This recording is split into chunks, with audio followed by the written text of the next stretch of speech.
Hello दोस्तों, स्वागत है आप सभी का। आज हम एक कुंडली का विश्लेषण करेंगे। ये एक जातिका की कुंडली है और यहाँ पे सवाल ये भी आया था कि जो बच्ची है वो माता या पिता किसके साथ रहेगी। इस कुंडली का एनालिसिस करना जो है वो थोड़ा सा अपने आप में कॉम्प्लिकेटेड चीज़ थी। देखिए, बहुत सारे लोग जो हैं वो अपनी बर्थ डिटेल्स दे देते हैं और उसके बाद उन्हें लगता है कि चीज़ें पूरी हो गई। कुछ पर्टिकुलर केसेस में हमें बर्थ डिटेल के बाद भी चीज़ों को फाइनल और फिक्स करना होता है। जैसे कि ये कुंडली है, इस कुंडली के अंदर जब हम देखें तो लगन जो है वो 0 डिग्री पर है।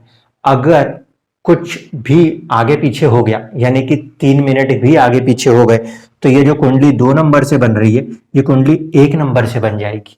अब इसमें इससे ज्यादा बड़ी चुनौती क्या है कि ये 1 नंबर से बने या 2 नंबर से बने, यहां पर हम एग्जैक्ट कुंडली को इतनी आसानी से पकड़ नहीं पाएंगे।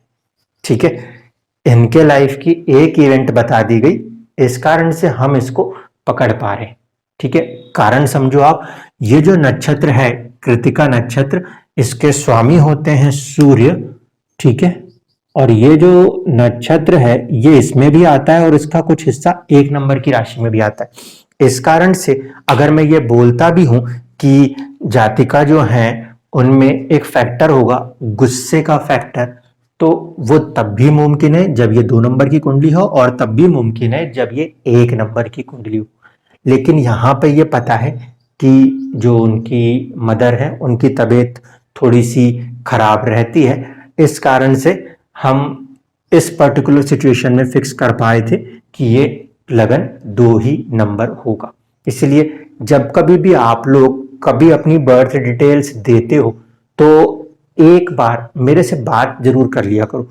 जब तक मैं ये नक्षत्र फिक्स नहीं कर पाता तब तक हमारा प्रिडिक्शन क्लोज भी नहीं होगा।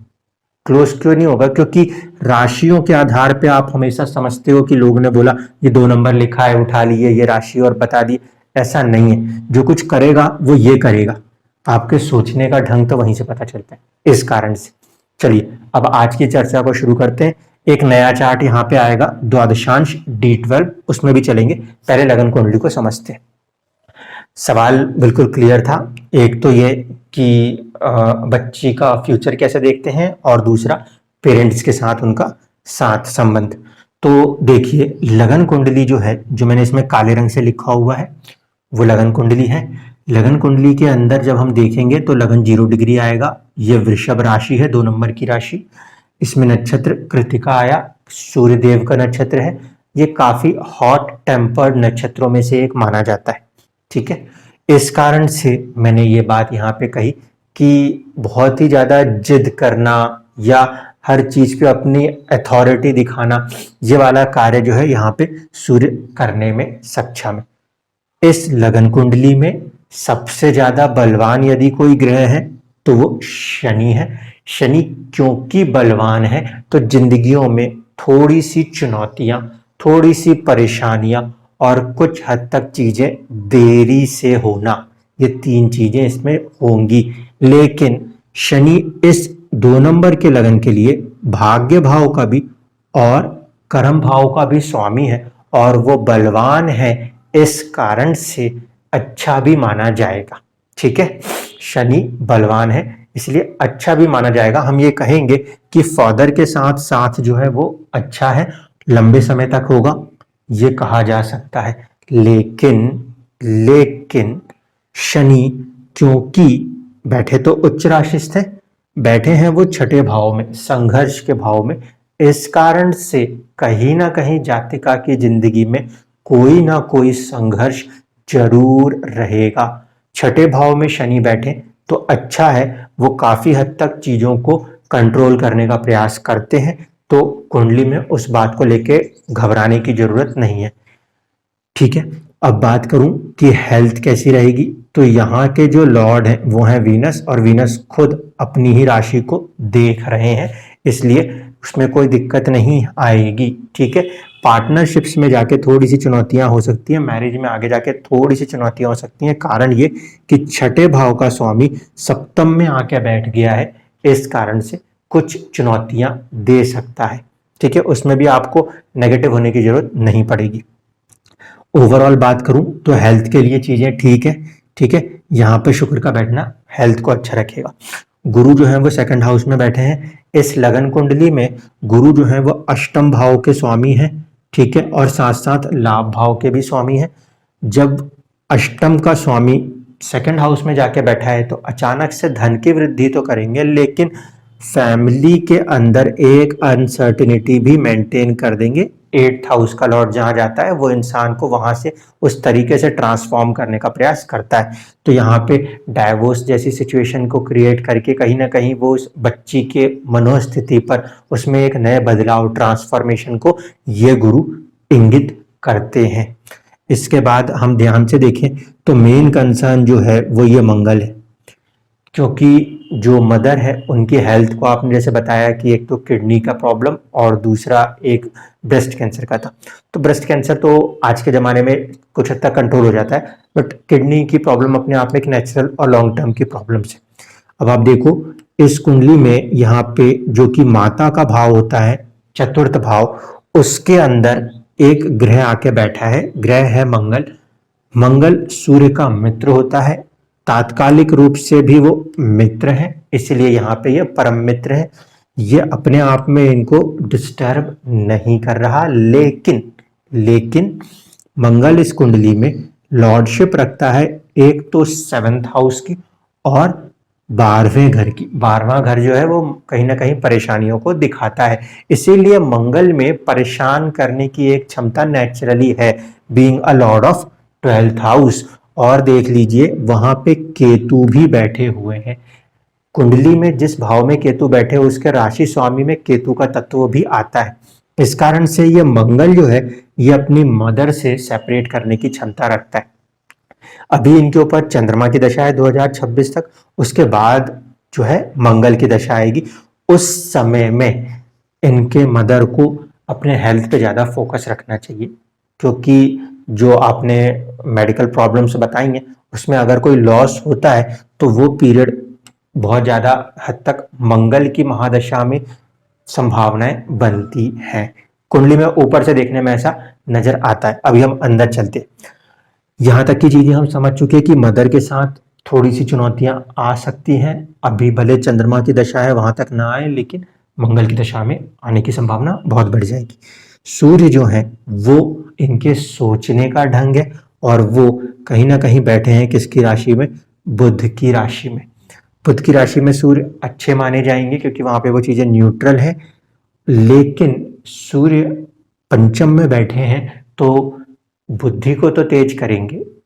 कहाँ पे दिक्कत आती है, आगे जाके थोड़ी सी चुनौतियां आ सकती हैं संतान पक्ष से, वो आफ्टर मैरिज की चीजें हैं, अभी नहीं है। सूर्य का यहाँ पे बैठना क्योंकि ये गर्भ स्थान है, तो यहाँ पे थोड़ी सी चुनौतियां लेटर एज में दे सकता है, शुरुआत में नहीं देगा। ये शार्प माइंडेड बनाएगा बच्ची को, ये इसका प्लस पॉइंट है। ठीक, अब चलते हैं यहाँ पे सबसे ज्यादा जमावड़ा लगा हुआ है। एक तो शनि, दूसरा बुध। शनि इस कुंडली में योग कारक है और 2nd और 5th हाउस का लॉर्ड होके बुध भी योग कारक होते हैं, और दोनों की युति कहाँ पे बनी है, संघर्ष के भाव में बनी है। इस कारण से संघर्ष रहेगा शुरुआती जिंदगी में, जो आगे जाके एक पाथ डिसाइड करेगा जिंदगी को ग्रोथ कराने का। ठीक है, ये कॉम्बिनेशन ठीक था। राहु इनके साथ आया है तो राहु या तो शनि की तरह काम करे, राहु या तो बुध की तरह काम करे, या राहु शुक्र की तरह भी काम करे। तो राहु से यहाँ हमें बहुत ज्यादा नेगेटिव होने की जरूरत नहीं है, लेकिन 9th हाउस का लॉर्ड शनि राहु केतु एक्सिस में आया हुआ है, इस कारण से फादर से इनको दूर रहना पड़ रहा है। ये फादर को रिप्रेजेंट करने वाला हाउस, उसका स्वामी राहु केतु एक्सिस में आया हुआ है, इस कारण से सेपरेटिस्ट प्लैनेट का इंपैक्ट उसको फादर से सेपरेट किए हुए है। ठीक है, ये बात समझिए। अब शुक्र को बता ही चुका, चंद्रमा जो है वो भी ठीक है क्योंकि ये तृतीय भाव का स्वामी है और ये भाग्य में बैठा है, इसीलिए छोटी छोटी यात्राएं इनके हमेशा किस्मत को खोलती हुई चलेंगी। तो ये ऊपर से हुई लगन कुंडली। नवमांश में फटाफट से आता हूँ। नवमांश के अंदर जब हम आते हैं तो हम देखते हैं राहु और चंद्रमा की युति है, यानी कि अपनी मनमर्जी के काम करने के ऊपर ज्यादा जा सकते हैं। पॉलिटिक्स इनके लाइफ का एक हिस्सा हो सकती है। शनि जो है, जो कि पिता के कारक हैं, वो लाभ भाव में है, इसलिए पिता से भी लाभ इन्हें मिलेगा। अभी भले नहीं, आगे जाके वो फादर के पास आ जाएंगे। शनि है, धीरे धीरे चल के लेकर आता है चीजों को। इसके बाद बुध की स्थिति देखें तो बुध जो है वो थोड़ा सा खर्चीला बना रहा है, ठीक है, किस्मत से। अब देख लीजिए, सूर्य राहु केतु एक्सिस में है, जो कि 4th हाउस का लॉर्ड है, और चंद्रमा जो कि माँ का कारक ग्रह है, ये भी कहीं ना कहीं पीड़ित है। इस कारण से मदर को हेल्थ इश्यूज नवमांश से दिख सकते हैं। दूसरी तरफ पे मैं ये भी बोल सकता हूँ कि ये 10th हाउस है, जो कि फादर को रिप्रेजेंट करता है। वहां पे राहु और चंद्रमा का आना फादर को भी कहीं ना कहीं परेशान किए हुए है।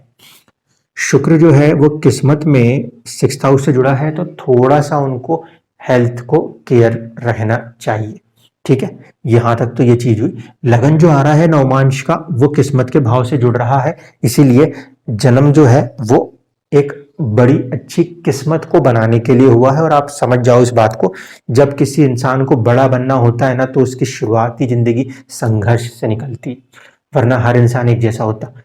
कुछ लोग जो काफी अच्छे बड़े पोस्ट पोजीशंस तक गए हैं, एक अच्छे सिचुएशंस तक गए हैं, उनकी जिंदगियों में संघर्ष है, क्योंकि जिसको जिंदगी सिखाती है उसी को जिंदगी बनाती है। किताबों को पढ़ के डिग्रियां हासिल होती हैं, लेकिन डिग्री लेने वाला इंसान जिंदगी को टॉप करे ऐसा नहीं है। जिंदगी टॉप करने वाला इंसान बहुत ज्यादा पढ़ा लिखा हो ऐसा भी नहीं है, ठीक है। तो यहां तक ये बात तो पॉजिटिव। अब हम चलते हैं मेन उस सवाल पे जो आपका था कि पेरेंट्स के साथ। तो देखिए, पेरेंट्स के साथ के लिए जो कुंडली दी जाती है वो है D12। इस कुंडली में लगन एग्जैक्टली सेम ही बन के आया है, कुछ अलग नहीं है। तो यहाँ पर हम देख सकते हैं फादर का जो हाउस 9th हाउस, उसका जो प्लैनेट है शनि, लॉर्ड यहाँ के शनि, वो नीच राशिस्थ हो रहे हैं और गुरु के साथ आ रहे हैं। इसीलिए फादर के साथ ना रह के फादर से दूर रहकर कहीं ना कहीं ग्रोथ बच्ची अभी करती हुई नजर आ रही है आपको, ठीक है। इसके बाद हम देखें सूर्य की स्थिति, तो सूर्य की स्थिति क्या है, ये मदर को रिप्रेजेंट करे 4th हाउस के लॉर्ड होकर, वहां से भी वो 12th है, इसीलिए एक समय तक तो वो बच्ची अपने मदर के पास रहेगी और उसके बाद वो फिर फादर की तरफ शिफ्ट कर जाएगी। कारण क्या है, कारण ये है कि इस पर्टिकुलर चार्ट में 4th हाउस का लॉर्ड अपने से 12th हो रहा है। यहाँ पे तो ये दिखा रहा है कि मदर का एक लव है बच्ची के पास, लेकिन एक समय के बाद जाके ये स्थिति जो है ये चीजों को थोड़ा सा डिस्टर्ब कर सकती है। दूसरी चीज कि जब हम इस चार्ट को देख रहे हैं तो हम यहाँ पे इस बात को भी ध्यान से देखें कि केतु और मंगल की युति यहाँ पर भी काम कर रही है, ठीक है। यहाँ पे मंगल बैठे थे, केतु की दृष्टि थी, ये युति कहीं ना कहीं मदर की हेल्थ में थोड़ी सी आगे चुनौती दे सकती है। इसलिए मैंने कहा था मंगल की महादशा में हमें थोड़ा सा सतर्क रहना होगा। शुक्र यहाँ पे उच्च है, ये अच्छी कंडीशन है, इसमें कोई दिक्कत नहीं है। चंद्रमा की सिचुएशन भी ठीक ठाक कही जा सकती है। ओवरऑल सिचुएशन जो वो ये कि शुरुआत जो होगी, ये 9th हाउस है, ठीक है, 9th हाउस का लॉर्ड शनि है। एक बात हमेशा याद रखिएगा, किसी भी कुंडली में जिन भी भाव के स्वामी शनि या मंगल होते हों, उन भावों के सुखों में थोड़ा सा विलंब होता है। तो इस जातिका के साथ भी कुछ यही स्थिति है। फादर का लव या फादर का प्रेम जो है वो मिलेगा, लेकिन विलंब से मिलेगा, ये इसमें बनता है। यहाँ पे ये क्योंकि नीच राशिस्थ है, इसलिए ज्यादातर दूर रहकर ही ग्रोथ होगी। आगे जाके जब वो बच्ची आ भी जाती है तो हो सकता है कि जो फादर है वो अपने काम में कुछ ज्यादा बिजी हो जाए, इस कारण से भी उतना टाइम ना दे सके। ओवरऑल चार्ट के हिसाब से बात करूं तो हाँ, थोड़ा सा यहाँ पे मदर को लेके उन्हें केयरफुल रहना चाहिए, खासकर अभी तो नहीं, 2026 के आगे जब मंगल की दशाएं आती हैं उस समय पे थोड़ा सा केयरफुल रहना चाहिए। बच्ची जो है वो आगे जाके अपने फादर के पास आ जाएगी, ये चीज भी इस कुंडली में देखने को मिलती है। बाकी तो मैं सभी श्रोताओं से यही प्रार्थना करूंगा कि वो लोग प्रार्थना करें कि अगर हेल्थ जो है मदर की वो ठीक हो सकती है, तो वो हेल्थ ज़्यादा ठीक हो, क्योंकि किसी की भी लाइफ जो है वो एक बहुत ही प्रेशियस गिफ्ट है। और अगर हमारी दुआएं उन लोगों को बचा सकती हैं, उनको रोगों से बाहर निकाल के उनकी आयु की वृद्धि कर सकती है, तो आप यकीन मानिए कि आपके लिए भी कोई दूसरा कहीं प्रे करेगा, और आपको भी कुछ ना कुछ जब तकलीफ आएगी तो कोई ना कोई रास्ता ऊपर से जरूर मिलेगा। तो इसी उम्मीद के साथ आज की इस कार्यक्रम को यहाँ पे रोकते हैं। धन्यवाद।